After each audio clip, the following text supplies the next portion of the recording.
الحمد لله نحمده ونستعينه ونستغفره ونعوذ بالله من شرور أنفسنا ومن سيئات أعمالنا من يهده الله فلا مضل له ومن يضلله فلا هادي له وأشهد أن لا إله إلا الله وحده لا شريك له أشهد أن سيدنا ونبينا ومولانا محمدا عبده ورسوله أما بعد فقد قال الله تعالى في القرآن العظيم والفرقان المجيد أعوذ بالله من الشيطان الرجيم بسم الله الرحمن الرحيم يوم لا ينفع مال ولا بنون إلا من أتى الله بقلب سليم صدق الله مولانا العظيم وقال نبينا صلى الله عليه وسلم ألا وإن في الجسد مضغة إذا صلحت صلح الجسد كله وإذا فسدت فسد الجسد كله ألا وهي القلب صدق رسوله النبي الكريم அன்புமிக்க அல்லாஹ்வின் நல்லடியார்களே, பெரியோர்களே, சகோதரர்களே, அல்லாஹு ஜல்லஷானஹு தஆலா மனித சமுதாயத்தை மிக அழகிய ஒரு அமைப்பிலே படைத்திருக்கிறார். மனிதர்களுடைய தோற்றத்தை அல்லாஹ் அழகுபடுத்தியதைப் போல அவர்களுடைய உறுப்புகளையும் அல்லாஹு தஆலா அழகுமிக்கதாக சிறப்பிற்குரியதாக ஆக்கியிருக்கின்றனர். அப்படிப்பட்ட மனித உறுப்புகளில் ஒரு உறுப்பு இருக்கிறது. அதை பற்றி நபிகள் பெருமானார் ஸல்லல்லாஹு அலைஹி வஸல்லம் அவர்கள் சொல்லி காட்டுகின்றார்கள். அலா வ இன்ன ஃபில் ஜஸதி முதகத்தன், அறிந்து கொள்ளுங்கள், நிச்சயமாக மனித உடலிலே ஒரு உறுப்பு இருக்கிறது. இதா சொலஹத் சொலஹல் ஜஸது குல்லு, அந்த உறுப்பு சரியாக இருக்குமே என்றால், அந்த உறுப்பு கெட்டு போகாமல் இருக்குமே என்றால், சொலஹல் ஜஸது குல்லு, அவனுடைய உடல் உறுப்புகள் எல்லாம் சீரானதாக கெட்டு போகாத வகையிலே அது இருக்கும். வைதா ஃபசதத் ஃபசதல் ஜஸது குல்லுஹு, அந்த ஒரு உறுப்பு கெட்டு போய்விட்டால் அவனுடைய எல்லா உடலும் கெட்டு போனதை போன்று ஆகிவிடும். அலா வஹியல் கல்பு, அறிந்து கொள்ளுங்கள், அந்த ஒரு உறுப்பு எது சீராக இருக்க வேண்டுமோ, எது கெட்டு போகாமல் இருக்க வேண்டுமோ, அந்த ஒரு உறுப்பு மனிதனுடைய உள்ளம், மனம் என்பதாக நபி அவர்கள் சொன்னார்கள். அன்புமிக்க அல்லாஹ்வின் நல்லடியார்களே, அல்லாஹு ஜல்லஷானஹு தஆலா மனிதர்களுடைய தோற்றத்தை பார்ப்பதில்லை. நாம் என்ன ஆடை அணிந்திருக்கின்றோம், எப்படி அழகாக நாம் உடை உடுத்தி இருக்கின்றோம், நாம் எவ்வளவு அழகாக இருக்கின்றோம் என்ற நம்மளுடைய உடல் உறுப்புகளை பார்ப்பதில்லை. அல்லாஹு ஜல்லஷானஹு தஆலா மனிதர்களுடைய உள்ளத்தை தான் பார்க்கின்றான். அந்த உள்ளம் என்பது, அந்த உள்ளம் சீராக சரியானதாக ஒரு மனிதனிடத்திலே இருக்குமே என்றால், மறுமையில் அந்த மனிதன் அல்லாஹுவை சந்திக்கின்ற பொழுது அந்த உள்ளம் சீர் பெற்ற ஒரு நிலையிலே, நல்ல ஒரு நிலையில் அல்லாஹுவை அவன் சந்திப்பானே என்றால் அந்த மனிதன் வெற்றி பெற்றவனாக ஆகின்றான். அல்லாஹு ஜல்லஷானஹு தஆலா அருள்மறை திருக்குர்ஆனிலே சொல்லி காட்டுகின்றான். யௌம, அந்நாளிலே, லா யன்ஃபஉ மாலு வலா பனூனு, ஒரு மனிதனுக்கு அவன் சேர்ந்த செல்வங்களோ, அவனுடைய இன்ன பிற அவனது அழகு மிக்க வஸ்துக்களோ, வலா பனூனுன், அவனுடைய சேர்த்து வைத்த அவன் பெற்றெடுத்த அவனுடைய பிள்ளைகளோ அவனுக்கு எந்த பலனும் தராது மறுமை நாளிலே. இல்லா மன் அத்தல்லாஹ பிகல்பின் சலீம், யார் அல்லாஹ்விடத்திலே சலீமான நல்ல உள்ளத்தை, சீர்பெற்ற நல்ல பரிசுத்தமான உள்ளத்தை யார் அல்லாஹ்விடத்திலே கொண்டு வந்தாரோ அவரை தவிர என்று அல்லாஹு ஜல்ல ஷானஹு தஆலா அருள்மறை திருக்குர்ஆனிலே சொல்லி காட்டுகின்றார். இந்த உள்ளம் சீர்பெற்று இருக்கும் என்றால், நமது உள்ளம் சரியானதாக இருக்கும் என்று சொன்னால், அவர்தான் மறுமை நாளிலே அல்லாஹ்விடத்திலே வெற்றி பெற்றவராக இருக்கின்றார் என்று அல்லாஹு ஜல்ல ஷானஹு தஆலா அருள்மறை திருக்குர்ஆனிலே நமக்கு சொல்லி காட்டுகின்றார். ஹஜ்ரத் இப்னுல் கய்யூம் ரஹ்மஹுல்லாஹ் அவர்கள் சொல்லி காட்டுகின்றார்கள், ஒரு மனிதனுடைய உறுப்பு, அவனுடைய சிறப்பு என்பது அவனுடைய உள்ளம் சிறந்ததாக இருப்பது. ஒரு மனிதன் அவன் சிறந்தவனாக இருப்பதற்கு அடையாளம் அவனுடைய உள்ளம் சிறப்பாக இருக்கிறது, அவனுடைய உள்ளம் நல்லதாக இருக்கிறது என்பதை கொண்டுதான். அவர்கள் சொல்லுகின்றார்கள், மனிதனுடைய உறுப்புகளில் மிகவும் சிறப்பு மிக்கது உள்ளம். இந்த உள்ளத்தை பின்பற்றித்தான் உடலின் எல்லா உறுப்புகளும் செயல்படுகிறது. எப்படி ஒரு ரயில் பெட்டிக்கு இன்ஜின் இருக்கிறதோ அதே போல ஒரு பொருளை, ஒரு வஸ்துக்களை இயக்கக்கூடிய கருவியாக, இன்ஜினாக எப்படி ஒரு வஸ்து இருக்கிறது, அது போல மனிதனுடைய எல்லா உறுப்புகளையும் இயக்கக்கூடிய ஒரு இன்ஜினாக இந்த உள்ளம் இருக்கிறது என்பதாக இப்னுல் கய்யூம் ரஹிமஹுல்லாஹ் அவர்கள் சொல்லி காட்டுகிறார். உள்ளம் எதை நினைக்கின்றதோ, அது எப்படிப்பட்டதாக இருக்கிறதோ அப்படிப்பட்ட செயல்களை செய்யக்கூடியதாக அவனுடைய உறுப்புகள் மாறிவிடுகிறது. உள்ளம் நல்லதாக இருக்கும் என்று சொன்னால் நல்லவற்றை பார்க்கக்கூடிய கண்ணாக அந்த கண் மாறி போய்விடுகிறது. உள்ளம் நல்லதாக இருக்கும் என்று சொன்னால் நல்லவற்றை செய்யக்கூடிய கைகளாக அவருடைய கைகள் மாறி போய்விடுகிறது. உள்ளம் நல்லதாக இருக்கும் என்று சொன்னால் நல்லவற்றின் பக்கம் செல்லக்கூடிய கால்களாக அவருடைய கால்கள் மாறி போய்விடுகிறது. உள்ளம் நல்லதாக இருக்கும் என்று சொன்னால் நல்லவற்றை மட்டுமே உண்ணக்கூடிய வாயாக அவனுடைய வாய் மாறி போய்விடுகிறது என்பதாக நமக்கு சொல்லி காட்டுகின்றார். ஆக இந்த உடல் உறுப்புகள் எல்லாம் எப்படி செயல்படுகிறது என்று சொன்னால் இந்த உள்ளத்தை அடிப்படையாக, மனதை அடிப்படையாக கொண்டுதான் செயல்படுகிறது. கல்பு எப்படி இருக்கு, கல்பை நாம் எப்படி தயார்படுத்தி வைக்கின்றோம்? அன்புமிக்க அல்லாஹ்வின் நல்லடியார்களே, நாம் இந்த கல்பை தயார்படுத்த வேண்டும் என்று சொன்னால் அந்த கல்பு எங்கே இருக்கு, எதை கொண்டு இந்த கல்பை நாம் சீராக ஆக்குவது, எதை கொண்டு நம்முடைய கல்பை நாம் சரிபடுத்துவது என்று பார்ப்போம் என்று சொன்னால், நபிகள் பெருமானார் ஸல்லல்லாஹு அலைஹி வஸல்லம் அவர்கள் சொல்கின்றார்கள், அத்தக்வா ஹாஹுனா, அத்தக்வா ஹாஹுனா வ அஷார பியதிஹி இலா சத்ரிஹி. நபிகள் பெருமானார் ஸல்லல்லாஹு அலைஹி வஸல்லம் அவர்கள் சொன்னார்கள், இறையச்சம் என்பது இங்கே இருக்கிறது, இறையச்சம் என்பது இங்கே இருக்க வேண்டும், இறையச்சம் என்பது இங்கே இருக்க வேண்டும் என்று தங்களுடைய நெஞ்சின் பக்கமாக அவர்கள் சுட்டிக்காட்டினார்கள் என்ற ஹதீஸ்களில் நாம் பார்க்கிறோம். இப்போ இறையச்சம் என்ற அந்த உயர்ந்த ஒன்று எதன் மூலமாக மனிதன் சீர்பெற முடியுமோ அப்படிப்பட்ட ஒன்று, அது எங்கே இருக்கிறது என்று சொன்னால் அது மனிதனுடைய நெஞ்சு கூட்டுக்குள் இருக்கக்கூடிய கல்பிலே இருக்கிறது. கல்பு என்பது ஒரு வஸ்துவா, ஒரு பொருளா, இரத்தமும் சதையுமாக இருக்கக்கூடிய ஒன்றா என்று சொன்னால் இல்லை. அது இந்த நெஞ்சு கூட்டில் இருந்து உடல் முழுவதும் இருக்கக்கூடிய எல்லா உறுப்புகளையும் பரவி இருக்கக்கூடிய ஒரு மாயமான ஒரு அல்லாஹ்வினுடைய ஒரு வஸ்து. அது அன்புமிக்க அல்லாஹ்வின் நல்லடியார்களே, இந்த உள்ளம் இருக்கிறதே, இந்த கல்பு இருக்கிறதே, அந்த கல்பை நாம் வெண்மையானதாகவும் ஆக்க முடியும், கருப்பானதாகவும் ஆக்கிக் கொள்ள முடியும். உதைஃபத் இப்னுல் யமான் ரலியல்லாஹு அன்ஹு அவர்கள் சொல்லுகின்றார்கள், அல்லாஹு ஜல்ல ஷானஹு தஆலா இந்த கல்பை எப்படி சோதிக்கிறான் என்று சொன்னால், நபிகள் பெருமானார் ஸல்லல்லாஹு அலைஹி வஸல்லம் அவர்கள் கூறியதாக அவர்கள் கூறுகின்றார்கள், அல்லாஹு ஜல்ல ஷானஹு தஆலா இந்த உள்ளத்தை எப்படி சோதிக்கிறான் என்று சொன்னால், மனிதனுடைய உள்ளத்திற்கு பாயினுடைய குச்சிகள் அடுத்தடுத்து வருவதை போன்றது. எப்படி பாய்க்குச்சி வரிசையாக இருக்கிறதோ அது போன்று அவனது உள்ளத்திற்கு சோதனைகளை அல்லாஹு தஆலா அடுத்தடுத்து கொடுத்து கொண்டே இருக்கின்றான்.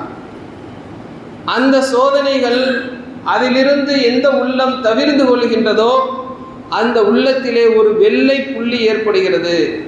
இறுதியிலே அந்த உள்ளம் வெண்மையானதாக மாறிவிடுகிறது. அந்த உள்ளம் தீயவற்றை வெறுக்கக்கூடிய உள்ளமாக, நல்லவற்றை உள்வாங்கிக் கொள்ளக்கூடிய உள்ளமாக அந்த உள்ளம் மாறி போய்விடுகின்றது. இதுபோன்று அல்லாஹு ஜல்ல ஷானஹு தஆலா சில உள்ளங்களுக்கு சோதனைகளை கொடுக்கின்றான்.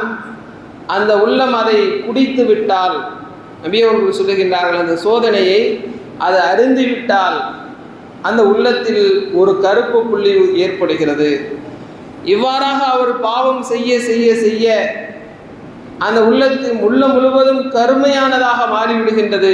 பிறகு அந்த உள்ளத்திலே எந்த நல்ல விஷயங்களும் உள்ளே ஏறுவதில்லை. அது நல்ல விஷயங்களை உள்வாங்கிக் கொள்ளாத ஒரு உள்ளமாக, கஸ்வத்துல் கல்பாக மாறிப்போய் விடுகிறது. கடினமான உள்ளமாக அது மாறிப்போய் விடுகின்றது. அதில் எந்த நல்ல விஷயங்களும் உள்ளே ஏறாது. அன்புமிக்க அல்லாஹுவின் நல்லடியார்களே, அல்லாஹு ஜல்ல ஷானஹு தஆலா மனிதனுடைய இந்த இந்த உள்ளத்தை எப்படிப்பட்ட உயர்ந்த வஸ்துவாக ஆக்கியிருக்கிறான் என்று சொன்னால், அல்லாஹு தஆலா இந்த அருள்மறை திருக்குர்ஆன், தனது மகத்துவமிக்க இந்த வேதத்தை நான் வேறு எந்த வஸ்துவின் மீதும் இறக்கி வைக்கவில்லை, மனிதர்களுடைய உள்ளத்தின் மீது இறக்கி வைத்திருக்கிறேன் என்று சொல்லி காட்டுகிறான். அன்புமிக்க அல்லாஹுவின் நல்லடியார்களே, இந்த குர்ஆனை அல்லாஹு தஆலா மலைகளிடத்திலே எடுத்து காட்டினான். நான் உங்களின் மீது நான் இந்த குர்ஆனை இறக்கி வைக்கின்றேன் என்று. அந்த மலைகள் மறுத்து விட்டது. இந்த குர்ஆனை எங்களால் தாங்கிக் கொள்ள முடியாது என்று மலைகள் மறுத்து விட்டது. ஆனால் மனிதனுடைய உள்ளம்தான் அதை ஏற்றுக்கொண்டது. இந்த குர்ஆனை தாங்கக்கூடிய ஆற்றல் எங்களுக்கு இருக்கிறது என்று சொல்லி மனிதனுடைய உள்ளம்தான் அதை ஏற்றுக்கொண்டது. அன்புமிக்க அல்லாஹ்வின் நல்லடியார்களே, மனித உள்ளம் என்பது அவ்வளவு பலமானது, அவ்வளவு உயர்வானது. ஆனால் அற்பமான பாவமான சிந்தனைகளை கொண்டு, பாவமான காரியங்களை செய்வதை கொண்டு மனிதன் இந்த உள்ளத்தை பால்படுத்தி கொள்கின்றான்.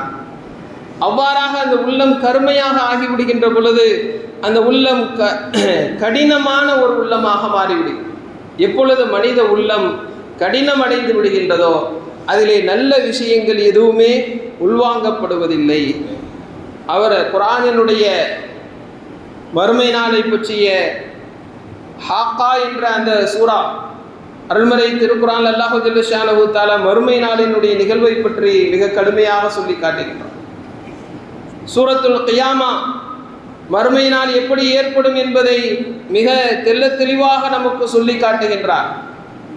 சூரத்துல் ஜில்சால், இந்த பூமியின் அழிவு நாள் அது எப்படி இருக்கும் என்பதை, அந்த நிலநடுக்கம் ஏற்படுவதை பற்றி அல்லாஹு தஆலா அந்த சூறாவிலே சொல்லி காட்டுகின்றார். அன்புமிக்க அல்லாஹ்வின் நல்லடியார்கள், அவைகளை படிக்கின்ற பொழுது இந்த உள்ளம் நடுநடுங்க வேண்டும். ஆனால் அவைகளை படிக்கின்றோம், நம்முடைய உள்ளங்கள்ல எந்த விதமான அசராத்தும் ஏற்படுவதில்லை, எந்த விதமான பிரதிபலிப்பும் நமக்கு ஏற்படுவதில்லை. மனிதனுடைய உள்ளம், எந்த உள்ளம் கடினமாகிவிட்டதோ அந்த உள்ளம் எப்படிப்பட்டதாக இருக்கும் என்று சொன்னால், குர்ஆனினுடைய இது மாதிரியான மிக பயங்கரத்தை ஊட்டக்கூடிய சொல்லக்கூடிய மறுமை நாளினுடைய அந்த அதிபயங்கரத்தை சொல்லக்கூடிய வசனங்களை கேட்டால் கூட அந்த உள்ளம் எந்த விதமான பிரதிபலிப்பும் ஏற்படாதவாறு இருக்கும். அதே மாதிரி எந்த உள்ளம் கடினமாகி போய்விட்டதோ அந்த உள்ளத்தில் எந்த ஒரு சோகமும் தாக்காது. எந்த ஒரு மனிதனுடைய மரணமும் அவருக்கு படிப்பினை ஏற்படுத்தார். ஒரு நல்ல மனிதர் இருக்கின்றார், அந்த நல்ல மனிதர் அவர் வஃபாத் ஆகிவிட்டார். ஆக இவ்வளவு சிறந்த ஒரு மனிதர் வஃபாத் ஆகிவிட்டாரே, மனித சமுதாயத்திற்கு, மனிதருக்கு, இந்த மார்க்கத்திற்கு நல்ல பலனை கொடுத்து கொண்டிருந்தாரே, நல்ல பல மார்க்க விஷயங்களை மக்களுக்கு சொல்லி மக்களை நல்வழிப்படுத்தி கொண்டிருந்தாரே என்று எண்ணி அந்த மனிதருடைய அந்த மரணத்தில் படிப்பினை பெற மாட்டார். நாமும் மரணிக்கின்ற பொழுது இது போன்ற நல்ல நிலையில் மரணிக்க வேண்டும் என்ற அந்த உணர்வு அவருக்கு ஏற்படாது. ஒரு மனிதர் மிக இழிவான முறையில், கேவலமான முறையில் மரணித்து விட்டார், பாவமான சூழ்நிலையில் மரணித்து போய்விட்டார், அதை கொண்டு அவர் படிப்பினை பெறக்கூடியவராகவும் அவர் ஆக மாட்டார். எந்த மரணமும் அவருக்கு எந்த ஒரு பாதிப்பையும் ஏற்படாது. ஏனென்றால் அவருடைய உள்ளம் கடினமடைந்து விட்டது. அதே மாதிரி எந்த நல்ல விஷயங்களை கேட்டாலும், எந்த நல்ல உபதேசங்களை கேட்டாலும், அல்லாஹ்வுடைய தண்டனைகளை கொண்டு எந்த எச்சரிக்கைகள் செய்யப்பட்டாலும் அந்த உள்ளம் அந்த எச்சரிக்கைகளை கொண்டு, நல்ல உபதேசங்களை கொண்டு படிப்பினை பெறாததாக மாறி போய்விடும். எந்த உள்ளம் கடினமானதாக ஆகிவிட்டதோ அப்படிப்பட்ட அந்த உள்ளம் இந்த உலகத்தில் நிகழக்கூடிய சம்பவங்கள், அல்லாஹ்வினுடைய தண்டனைகள், வேதனைகள், இந்த காட்சிகளை கண்டு அந்த உள்ளம் நடுங்காது, அல்லாஹ்வை அஞ்சாது, அல்லாஹ்வினுடைய பயம் ஏற்படாது. அப்படிப்பட்ட உள்ளமாக அந்த உள்ளம் மாறி போய்விடும். அதே மாதிரி சிராத் என்று ஒன்று இருக்கிறது. மறுமை நாளில் அந்த பாலத்தை கடந்துதான் நாம் சொர்க்கத்தை அடைய வேண்டும், அதிலே விழுந்து விட்டால் நாம் நரகத்தில் விழுந்து விடுவோம் என்ற அந்த சிராத் என்ற பாலத்தை பற்றி அவருக்கு கவலை இருக்காது. மீசான் என்ற ஒரு தராசை அல்லாஹ் வைத்திருக்கின்றான்.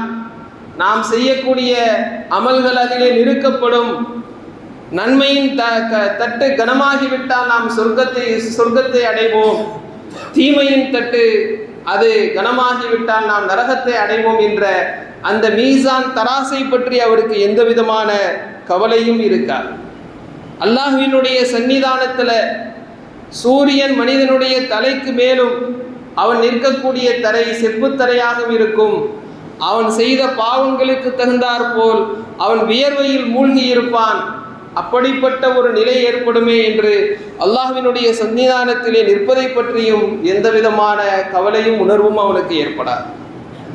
அதே மாதிரி இந்த உலகத்தில், பூமியில் பலவீனமான முஸ்லிம்கள் அவர்களுக்கு ஏற்படுகின்ற நிலைகளை பற்றி, அவர்கள் கொல்லப்படுவதை பற்றியோ, அவர்கள் அழிக்கப்படுவதை பற்றியோ, அவர்களுக்கு அநீதம் இழைக்கப்படுவதை பற்றியோ எந்த கவலையும் கொள்ளாதவர்களாக, தங்களுக்கு சக்தி இருந்தும் அவர்களுக்கு எந்த உதவியும் செய்யாதவர்களாக அவருடைய உள்ளம் மாறி போயிருக்கும். இதுவெல்லாம் ஒரு உள்ளம் கஸ்வத் ஆகிவிட்டது, ஒரு உள்ளம் கடினமாக ஆகிவிட்டது என்பதற்குரிய அடையாளமாக நமக்கு மார்க்க அறிஞர்கள் சுட்டி காட்டுகின்றார். அன்புமிக்க அல்லாஹுவின் நல்லடியார்களே, அல்லாஹு ஜல்ல ஷானஹு தஆலா இந்த நிலையை பற்றி அருள்மறை திருக்குர்ஆனிலே சொல்லி காட்டுகின்றான். சும்ம கஸத் குலூபுக்கும், பாவங்கள் செய்து செய்து எந்த உள்ளம் கருமை அடைந்து கடினமாக ஆகிவிட்டதோ அந்த உள்ளத்தை பற்றி அல்லாஹு ஜல்ல ஷானஹு தஆலா சொல்லி காட்டுகின்றான். பிறகு உங்களுடைய உள்ளம் கடினமானதாக ஆகிவிட்டது. மிம்பாதி தாலிக, இதற்கு பின்னால் ஃபஹிய கல் ஹிஜாரத்தி, அது எந்த அளவிற்கு என்று சொன்னால் ஒரு கல்லை போன்று மாறிவிட்டது. கல்லை போன்று அல்ல, கல்லு கூட அதில் பல இலகுவான தன்மை இருக்கிறது. அவ் அஷத்து கஸ்வா, அதைவிட மிக கடினமானதாக உங்களுடைய உள்ளம் மாறி போய்விட்டது. ஏனென்று சொன்னால் வஇன்ன மினல் ஹிஜாரத்தி லமா யதஃபஜ்ஜரு மின்ஹுல் அன்ஹார், சில பாறைகள் இருக்கிறது, அந்த பாறைகளின் இடையிலிருந்து ஆறுகள் கூட ஒளித்தோடி கொண்டிருக்கிறது. ஆறுகள் ஓடுவதற்கு பாறைகள் விரிந்து இடம் கொடுக்கின்றது. அதனால் மலையிலிருந்து ஆறுகள் வந்து அது அருவிகளாக ஊற்றிக்கொண்டிருக்கிறது. அல்லாஹு தஆலா சொல்லி காட்டுகின்றார். கற்கள் கூட இப்படிப்பட்ட இலகுவான அந்த தன்மை உடையதாக இருக்கிறது. இன்னும் சொல்லுகின்றான், வஇன்ன மின்ஹா, அந்த கற்களிலே சில இருக்கிறது, லமா யஷக்ககு ஃபயஹ்ருஜு மின்ஹுல் மா, அது பிளந்து வழி குடிக்கிறது, அதிலிருந்து தண்ணீர் வருகிறது. பாறைகளினுடைய பிளவிலிருந்து தண்ணீர் வருகின்றது. வஇன்ன மின்ஹா, சில பாறைகள் இப்படி இருக்கிறது, லமா யஹ்பித்து மின் ஹஷியத்தில்லா, அல்லாஹ்வினுடைய அச்சத்தின் காரணமாக அது மலைகளிலிருந்து உருண்டோடி வருகிறது. அல்லாஹ்வின் அச்சம் ஏற்பட்டதின் காரணமாக மலைகளிலிருந்து அது உருண்டோடி வருகின்றது. அல்லாஹு ஜல்ல ஷானஹு தஆலா சொல்லி காட்டுகின்றான், வமல்லாஹு பிகாஃபிலின் அம்மா தஅமலூன், நீங்கள் செய்கின்றவற்றை விட்டும் அல்லாஹு தஆலா பாராமுகமானவனாக இல்லை. அல்லாஹு தஆலா எல்லாவற்றையும் கவனித்து கொண்டிருக்கின்றான், பார்த்து கொண்டிருக்கின்றான். அன்புமிக்க அல்லாஹ்வின் நல்லடியார்களே, எந்த உள்ளம் கடினமாகிவிட்டதோ அந்த உள்ளத்தை பற்றி அல்லாஹு தஆலா இப்படி சொல்லுகின்றான், அந்த உள்ளம் கல்லை விட மிக கடினமானது. கற்கள் கூட, பாறைகள் கூட இவ்வாறான இலகுவான தன்மை உடையதாக இருக்கிறது. எந்த மனிதனுடைய உள்ளம் இறுகி போய்விட்டதோ அந்த உள்ளத்திலிருந்து எந்த ஒரு நல்ல விஷயத்தையும் அவர் எதிர்பார்க்க முடியாது என்பதை அந்த அருள்முறை வசனத்தில் அல்லாஹு ஜல்லஷானஹு தஆலா சொல்லி காட்டுகின்றார். எந்த உள்ளம் கடினமானதாக ஆகிவிட்டதோ, பாவங்களை கொண்டு எவர் தன்னுடைய உள்ளத்தை கடினமானதாக ஆக்கி கொண்டாரோ அவருடைய உள்ளம் ஷைத்தான் குடிகொள்ளக்கூடிய உள்ளமாக ஆகிவிடுகிறது. அல்லாஹு ஜல்லஷானஹு தஆலா அருள்முறை திருக்குர்ஆனிலே சொல்லி காட்டுகின்றார், வலாக்கின் கஸத் குலூபுஹும், அவர்களுடைய உள்ளம் கடினமானதாக ஆகிவிட்டது.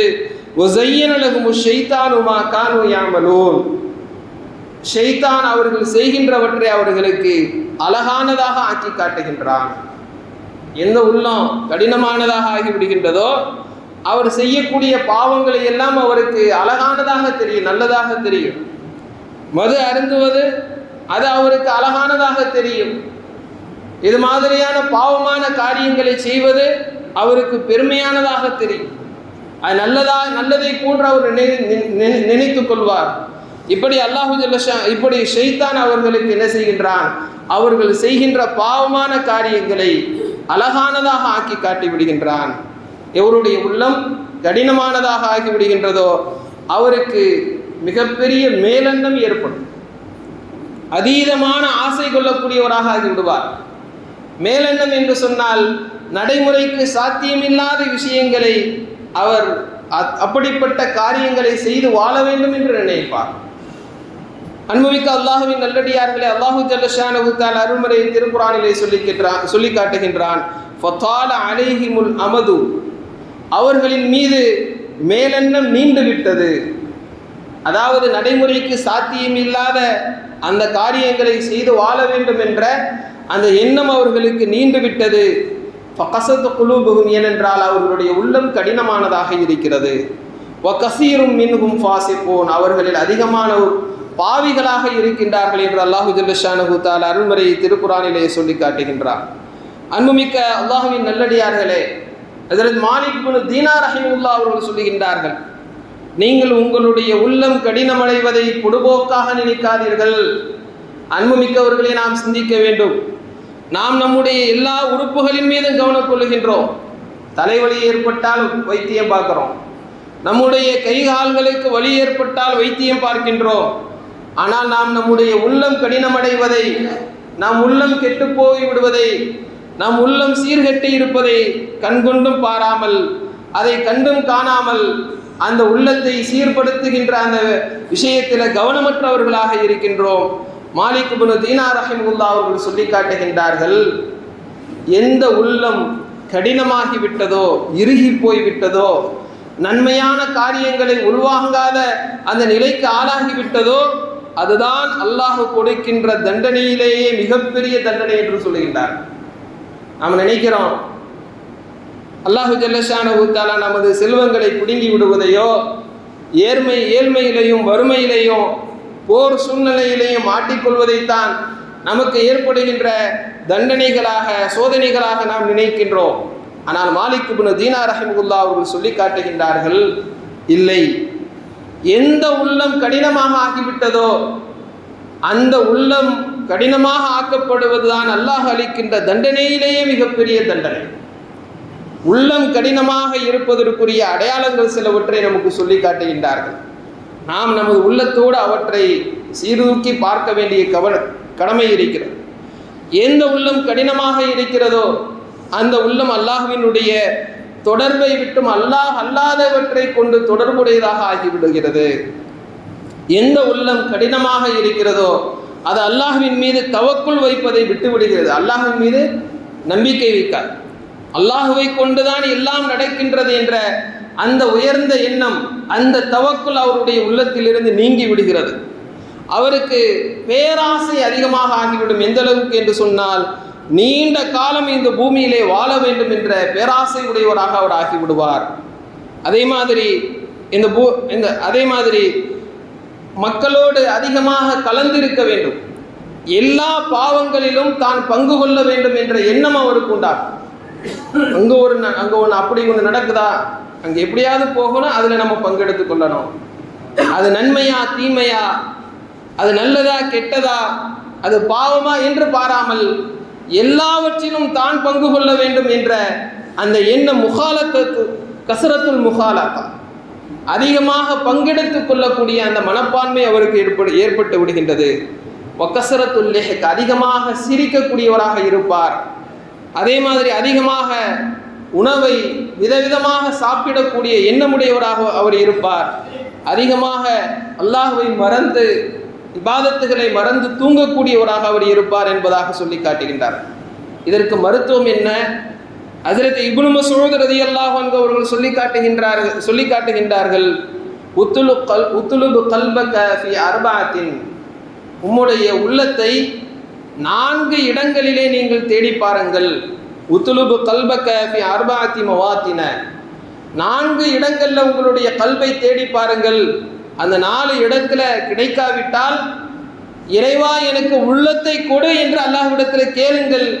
ஏனென்றால் உங்களுக்கு இதுவரை உள்ளமே மனமே இல்லை, மனமென்று ஒன்று இல்லாதவராக நீங்கள் வாழ்ந்து கொண்டு இருக்கின்றீர்கள் என்று சொல்லி அந்த 4 விஷயங்களை நமக்கு சொல்லி காட்டுகின்றார்கள். ஒன்று, இந்த சிமாயில் குர்ஆன் ஓதப்படக்கூடிய இடத்தில் உங்களது உள்ளத்தை தேடுங்கள். அதாவது குர்ஆன் ஓதப்படக்கூடிய இடமா, குர்ஆனை ஓதுவதா, அதில் அதிகமாக ஆர்வம் உங்களுக்கு இருக்கா? அப்படி இருக்குன்னு சொன்னால் உங்களுடைய உள்ளம் அங்கே இருக்குன்னு இருக்கும். ஒஃபி மஜாலிசி திக்ருடைய மஜ்லிஸுகளில், அல்லாஹ்வை நினைவு கூறக்கூடிய மஜ்லிஸுகளில் உங்களுடைய உள்ளத்தை தேடி பாருங்கள். ஒரு இடத்துல அல்லாஹ்வை பற்றி பேசப்படுகிறது, அல்லாஹ்வினுடைய மஜ்லிஸ் நடந்துட்டு இருக்கு, உங்களுடைய உள்ளம் அங்கே போக நினைக்குதா அல்லது வேறொரு பக்கமாக போவதற்கு நினைக்குதா? ரெண்டையும் நீங்கள் பொருத்தி பாருங்கள். இங்கே செல்வதற்கு நினைத்தால் அங்கே உங்களுடைய உள்ளம் இருக்கு என்பதாக நீங்கள் நினைத்து கொள்ளுங்கள். ஒஃபி அவுகாத்தி ஸலா, தொழுகையினுடைய நேரத்திலே உங்களுடைய உள்ளத்தை நீங்கள் பெற்றுக்கொள்ள நினையுங்கள். தொழுகை நேரம் வந்துருச்சு, அந்த தொழுகை நேரத்தில் தொழுகைக்காக வேண்டி உங்களுடைய உள்ளம் செல்லுகிறது என்று சொன்னால் உங்களிடத்தில் உங்களுக்கு மனம் இருக்கு, உள்ளம் இருக்குன்னு அர்த்தம். இல்லை தொழுகைக்கு போகாமல் வேறு வேறு காரியத்தில் அது லயித்திருக்கிறது என்று சொன்னால் உங்களிடத்திலே உள்ளம் என்ற ஒன்று இல்லை என்று அர்த்தம். அதே மாதிரி ஹல்வாத், தனிமையாக இருப்பதை விரும்புவதிலே உங்களுடைய உள்ளம் விரும்புகிறதா? தனிமையாக இருக்க விரும்புதா அல்லது பாவங்களில் கூட்டாகி கொள்வதற்கு விரும்புகிறதா என்று பாருங்கள். தனிமையை விரும்புகிறது என்று சொன்னால் அப்பொழுது உங்களிடத்தில் உள்ளம் இருக்கிறது என்று அர்த்தம்.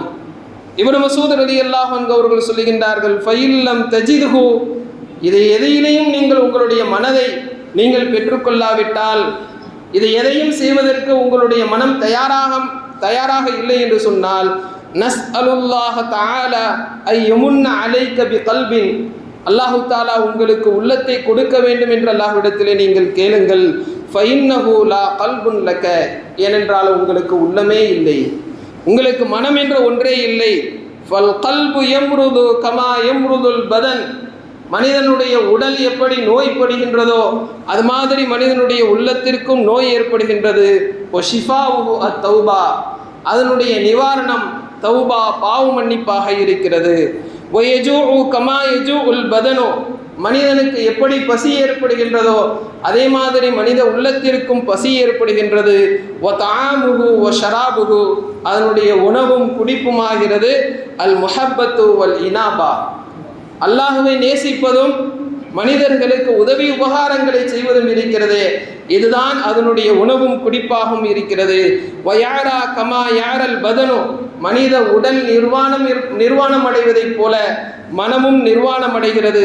வலிபாசுகு அத்தக்குவா, அந்த மனதிற்கு ஆடை என்பது தக்குவாவாக இருக்கிறது.